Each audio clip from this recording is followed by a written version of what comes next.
Anda ingat atau pernah mendengar soal alat komunikasi pager? Bahasa Indonesianya penyeranta. Nah, pager ini memang alat komunikasi yang bisa dikatakan cukup happening di akhir tahun era 90-an. Belakangan ini sedang ramai lagi jadi bahasan setelah pager ini dijadikan sebagai bom yang ternyata meledak secara massal di Lebanon. Kita diskusi. Satu persatu warga dibawa ke rumah sakit di sejumlah penjuru Lebanon Selasa kemarin. Ratusan alat komunikasi penyeranta atau pager tiba-tiba meledak. Ada yang di pasar, di pertokoan, di jalan, di tempat-tempat lain. Belasan orang tewas dan ribuan terluka. Besokannya warga tumpah ruah ke jalan menghadiri pemakaman sejumlah korban yang tewas dalam serangan tersebut. Namun gelombang ancaman dan rangkaian ledakan ternyata belum selesai. Di tengah lautan manusia lagi-lagi terdengar ledakan yang kali ini berasal dari perangkat walkie-talkie. Warga panik berhamburan. Gak jauh beda dengan ledakan sebelumnya. Ledakan massal dilaporkan terjadi di berbagai titik wilayah Lebanon. Walkie-talkie hingga peralatan bertenaga surya yang ada di rumah warga dilaporkan meledak. Dalam gelombang ledakan terbaru ada 9 korban yang dilaporkan tewas dan 300 lainnya mengalami luka.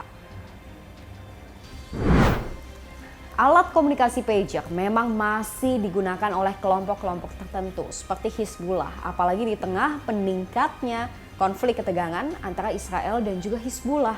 Kenapa pager yang dipilih? Karena dinilai lebih aman dari peretasan maupun pembajakan oleh Israel. Pertanyaannya, bagaimana ledakan perangkat elektronik bisa terjadi? Ada sejumlah analisis menyebut peretasan mungkin memicu baterai perangkat elektronik menjadi terlalu panas hingga meledak.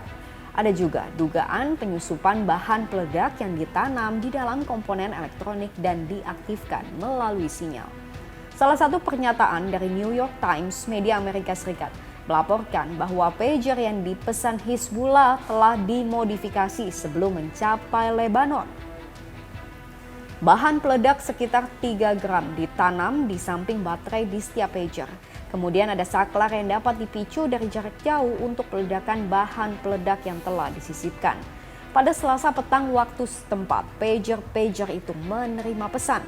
Pesan ini yang diduga digunakan untuk mengaktifkan bahan peledak.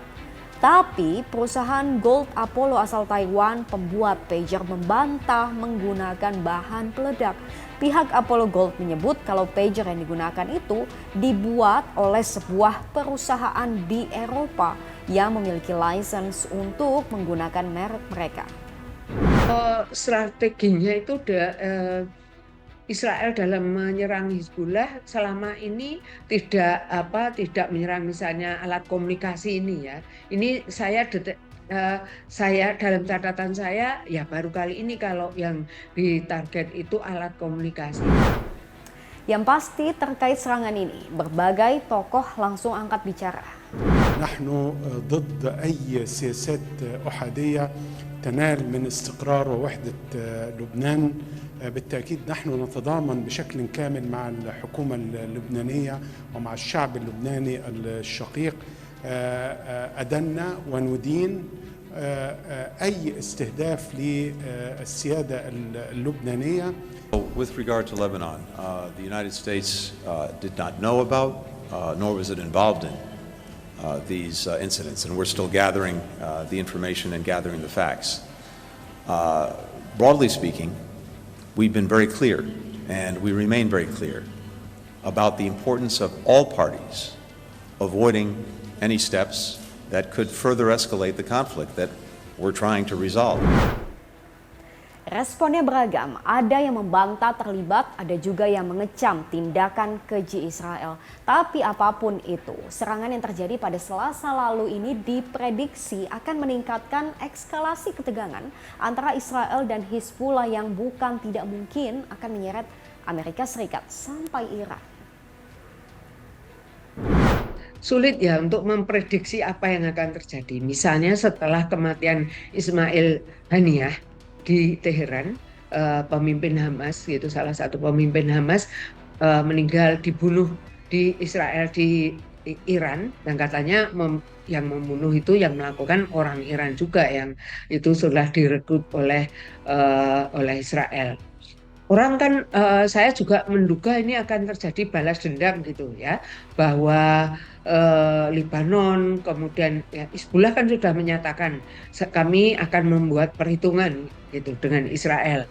Iran juga demikian ya. Iran, saya malah khawatir apakah Iran itu akan menggunakan senjata nuklirnya gitu ya untuk membalas Israel setelah kematian Ismail Haniyeh.